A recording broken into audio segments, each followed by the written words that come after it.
Welcome to my vlog for today's video, guys. Magluluto naman tayo ng panibagong recipe, guys. Meron tayong tulingan or mangko sa Bisaya. Tapos meron tayong balat ng baka.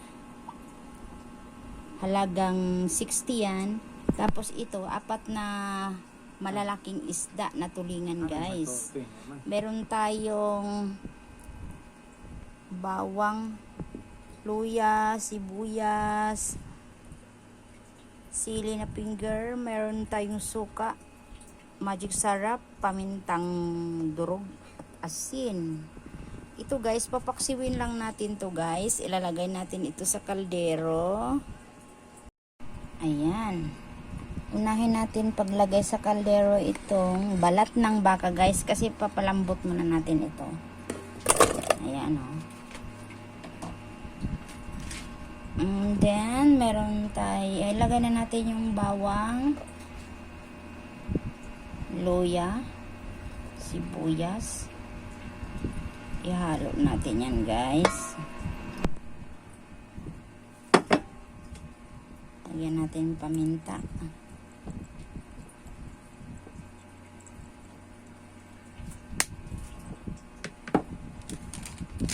Magic sarap.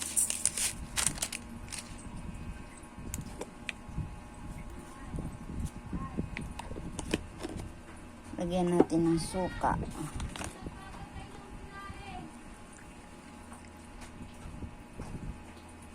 Isang gantong suka, guys. Tapos lagyan natin ng tubig. Tsansahin na lang natin yung tubig, guys. Ayan. I-open na natin, guys. Ayan yung tubig natin, no? Lagyan na natin ng tubig. Papalambutin muna natin yung balat ng baka, guys, ha. Ay, naku, hindi pa pala naon. Sinabi ni Mama sa'yo na. Papalambutin muna natin ang balat ng baka, guys, ha. Papalambutin, then tatakpan natin. Pa sa akare ko. Kumulo na siya, guys. Kumulo na siya. Kaso lang, hindi pa naman siya lumambot. Palambutin pa natin yan.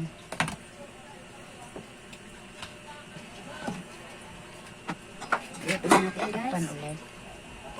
Malambot na yata itong ano ko, guys. Balat ng baka. Tulingan.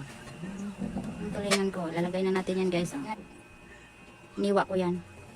Tapos may asin na rin yung tulingan ko. Lalagay na natin. Ulo muna. Naghugas na ako, guys. Malinis naman kamay ko. Kami lang naman kakain.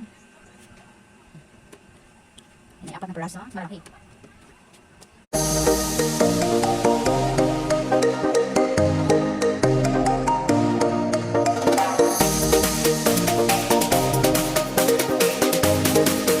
Then lagyan ko ng mantika kasi para sumarap yan.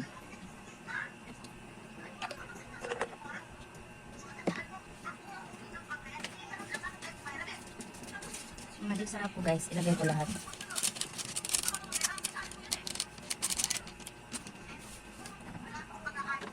Then, takpan natin ulit, guys.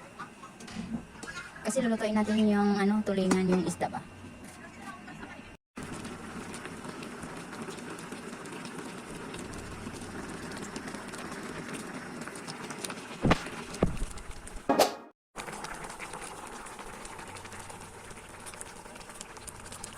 Hello, sir, friends. Please like, comment, share, subscribe. Please like, notification kung nakikita videos. Luto na siya, guys. Tulingan na may balat ng baka.